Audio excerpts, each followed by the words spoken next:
Maltose, maltose बनेगा alpha D glucose से, है ना, और दूसरा भी मॉलिक्यूल होगा इसमें अल्फा डी ग्लूकोज का ना। एक फ्रुक्टोज के लेके एक और मैं बात बता दूं कि फ्रुक्टोज मॉलिक्यूल में क्या होता है, आपने देखा, सॉरी ग्लूकोज सुक्रोज मॉलिक्यूल में क्या देखा कि ग्लूकोज और फ्रुक्टोज होता है। मैंने बताया कि जो ग्लूकोज होता है वो डेक्स्ट्रो रोटेटरी होता है, जबकि नेचुरली जो फ्रुक्टोज होता है वो लिवो रोटेटरी होता है। और सुक्रोज जो मॉलिक्यूल खुद होता है वो बनता है डेक्स्ट्रो रोटेटरी, है ना, जैसे डेक्स्ट्रो रोटेटरी बनते हैं। अब रोटेशन क्या होता है, ये पोलरीमीटर के एक इक्विपमेंट होता है पोलरीमीटर करके, इसमें जो प्लेन पोलराइज्ड लाइट है अगर वो राइट हैंड साइड घूमती है तो उसे हम डेक्स्ट्रो रोटेटरी बोलते हैं, अगर वो लेफ्ट हैंड साइड घूमती है तो हम उसे लिवो रोटेटरी बोलते हैं। तो लिवो रोटेटरी के लिए हम माइनस साइन लगाते हैं और डेक्स्ट्रो रोटेटरी के लिए इसीलिए हम प्लस साइन लगाते हैं, है ना। तो अगर इन दोनों की वैल्यू कुछ देखी जाए तो इसके अंदर जो इसका लिवो रोटेशन होता है फ्रुक्टोज का, इट इज लाइक -92 समथिंग, और डेक्स्ट्रो रोटेटरी का होता है +52 समथिंग। तो इसका जो लेफ्ट साइड का रोटेशन है वो बहुत ज्यादा है। लेकिन जब सुक्रोज बनता है फिर भी वो डेक्स्ट्रो रोटेटरी होता है। लेकिन आप जब ये सुक्रोज का बॉन्ड जो ग्लाइकोसाइडिक बॉन्ड है, जो मैंने ऐसे दिखाया था ग्लाइकोसाइडिक बॉन्ड, है ना, कुछ हमने ऐसे ग्लाइकोसाइडिक बॉन्ड देखा था। अब ये बॉन्ड जब तोड़ते हैं हम तो ये दोनों का मिक्सचर बन जाता है, मतलब ये अल्फा डी ग्लूकोज और बीटा डी फ्रुक्टोज का मिक्सचर होता है, ये सुक्रोज नहीं होता। दो अलग अलग मॉलिक्यूल सॉल्यूशन के अंदर होंगे। उस टाइम पे ये लिवो रोटेटरी का जो अमाउंट है वो बहुत ज्यादा है, तो जो ओवरऑल मिक्सचर होगा आपका वो ओवरऑल मिक्सचर कैसा होगा, लिवो रोटेटरी होगा। इसीलिए सुक्रोज जो आप हीटिंग करके या फिर किसी भी पर्पज से ये बॉन्ड तोड़ते हैं तो जो शुगर बोली बनती है उसे इन्वर्टेड शुगर बोलते हैं या इन्वर्ट शुगर बोलते हैं, है ना, क्योंकि उसमें लिवो रोटेटरी होता है। क्योंकि जो पहले सुक्रोज थी वो डेक्स्ट्रो रोटेटरी थी, यानी कि राइट हैंड साइड पे घूमती थी। बॉन्ड तोड़ने के बाद जो मिक्सचर बना है वो मिक्सचर कैसा है, लिवो रोटेटरी मिक्सचर है, वो उल्टी साइड पे घूमता है, इसीलिए इसे इन्वर्टेड शुगर बोलते हैं। चलो अब हम बनाते हैं माल्टोज। तो माल्टोज के अंदर हमें लेना है अल्फा डी ग्लूकोज और अल्फा डी ग्लूकोज, है ना। और ये जो दो शुगर है ये वो जुड़ती है C1 और C4 कार्बन से, है ना। कौन से कार्बन से, C1 और C4 कार्बन। अगर मैं यहाँ पे कार्बन के नंबर दे दूं तो ये एनोमेरिक कार्बन 1 2 3 4 5 और 6। चल अब लेते हैं, है ना, इस तरीके से हमने HOH मैं स्ट्रक्चर लिख देता हूँ अल्फा डी ग्लूकोज का, HOH CH2OH और H, तो हो गया अल्फा डी ग्लूकोज। अगर मैं दूसरा भी अल्फा डी ग्लूकोज का स्ट्रक्चर लिखूं, है ना, तो वो रिएक्ट करने वाले हैं C1 और C4 कार्बन से, तो ये हो गया HOH HOH OH H OH CH2OH और H। तो यहाँ पे first second third fourth and fifth, यहाँ पे हो गया first second third fourth and fifth. तो ये 4 नंबर का कार्बन और फर्स्ट नंबर का कार्बन, है ना। तो यहाँ से वाटर मॉलिक्यूल रिमूव होगा और हमें माल्टोज शुगर मिलेगी, है ना। यहाँ पे हमें माल्टोज शुगर कुछ इस तरीके से मिलेगी। यहाँ पे रहेगा HOH HOH OH H CH2OH H H, है ना, HOH OH H। तो अब इसको देख के बता सकते हो कि ये रिड्यूसिंग शुगर है या नॉन रिड्यूसिंग शुगर है। तो अगर यहाँ पे देखें हम तो यहाँ पे सिर्फ एक ही एनोमेरिक कार्बन है, वो रिएक्शन के अंदर पार्टिसिपेट करता है, जबकि दूसरे का फ्री है ना। ये पहला वाला है उसे एनोमेरिक कार्बन बोलते हैं हम। तो ये रिंग बनाने में, ये जो ग्लाइकोसाइडिक लिंकेज बनाने में पार्टिसिपेट करता है, लेकिन ये वाला एनोमेरिक कार्बन है वो पार्टिसिपेट नहीं करता है, वो अभी भी फ्री है। इसके लिए ये कैसी हो जाएगी, ये हो जाएगी रिड्यूसिंग शुगर, इसीलिए हम क्या बोलेंगे, रिड्यूसिंग शुगर। जबकि जब हमने सुक्रोज बनाया था तब क्या था, दोनों एरोमेरिक कार्बन एक दूसरे के साथ पार्टिसिपेट कर रहे थे, इसके लिए हम इसे बोलते थे नॉन रिड्यूसिंग शुगर। ठीक है, तो इस तरीके से हम बना सकते हैं माल्टोज, है ना। वैसे ही एक और आपका डाइसैकेराइड है, वो है लैक्टोज, जो दूध में मिलता है ना। तो लैक्टोज इट्स अ डाइसैकेराइड। तो वो डाइसैकेराइड कैसे बना सकते हैं वो हम देखते हैं।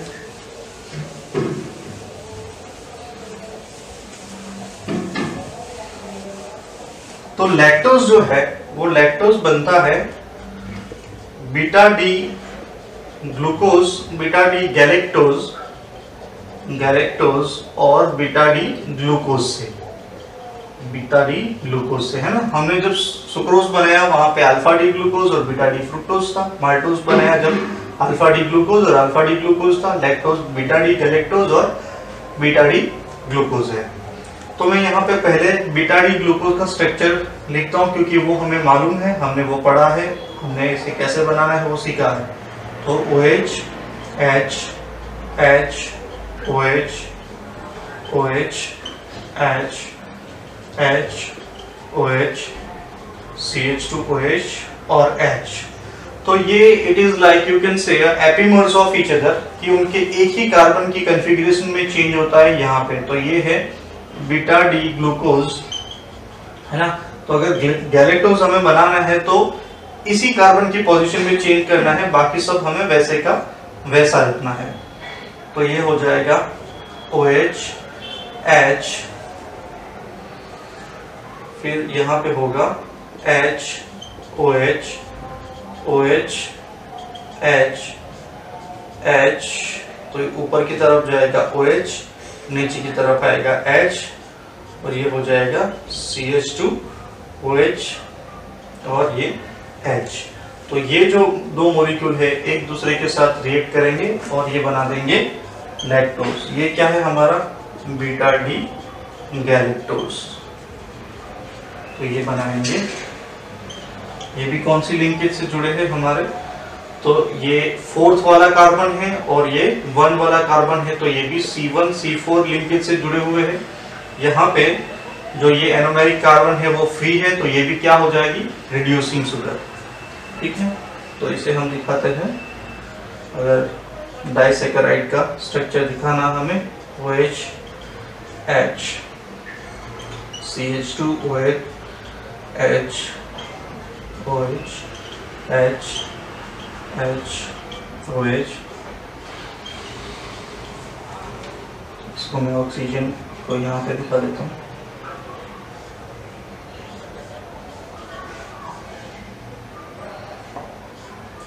H, यहाँ पे CH2OH H OH H H OH OH H, तो ये हो जाएगा lactose. It's a reducing sugar, ये भी हो जाएगी रिड्यूसिंग शुगर।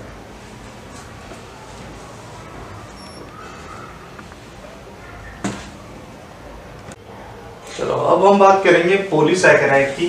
तो पॉलीसैकेराइड में किस तरीके से बॉन्डिंग होता है और किस तरीके से मॉलिक्यूल बनते हैं वो हम देखेंगे।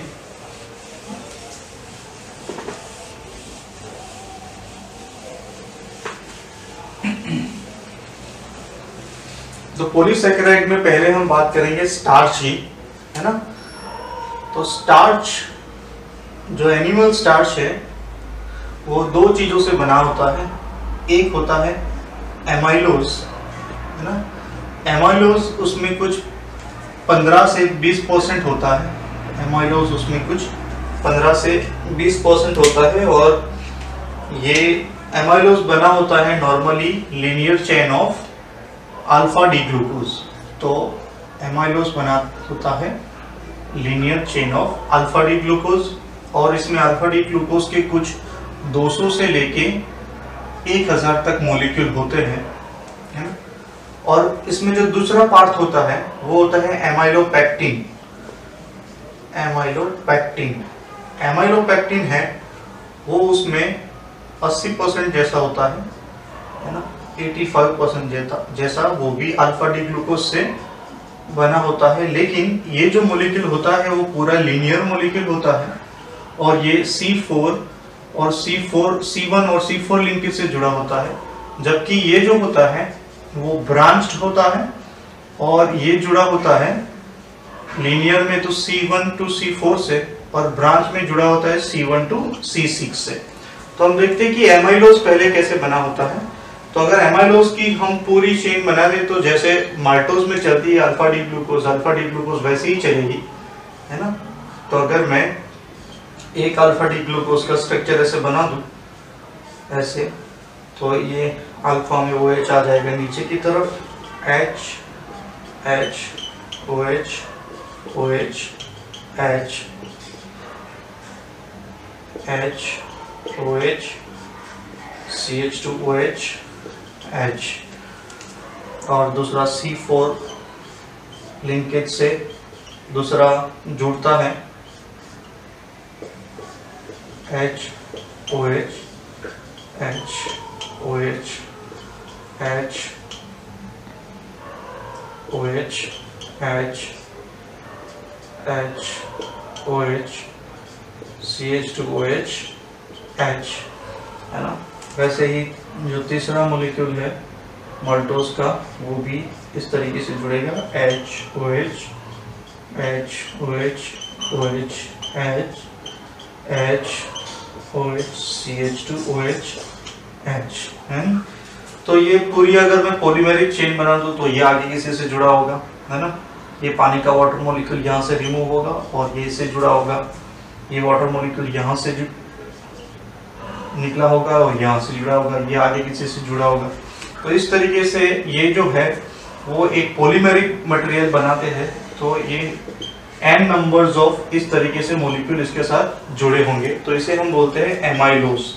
एमाइलोज जो होता है वो वाटर सॉल्युबल पार्ट होता है, इट्स अ वाटर सॉल्युबल, ठीक है। अब इसी के अंदर अगर मैं एमाइलोपेक्टिन की बात करूं तो एमाइलोपेक्टिन में क्या होता है कि जैसे एमाइलोज की पूरी चेन इस तरीके से जा रही है, अगर एमाइलोपेक्टिन हमें बनाना है तो जो इसका जो दूसरा पार्ट होता है अल्फा डी ग्लूकोज का, वो इसी चेन से C1 जो कार्बन है उससे C6 कार्बन से जुड़ता है ना। तो ये हम देखते हैं कि ये रिएक्शन कैसे होती है ना? तो इसको हम ऐसे बता सकते हैं कि अगर ये आपका C6 वाला कार्बन है, ये C6 वाला कार्बन, तो जो ऊपर एक एनोमेरिक कार्बन हम ऐसे दिखाएंगे अल्फा का इस तरीके से, यहाँ पे होगा H, यहाँ पे होगा OH, है ना। फिर यहाँ पे H OH OH H H OH CH2OH H।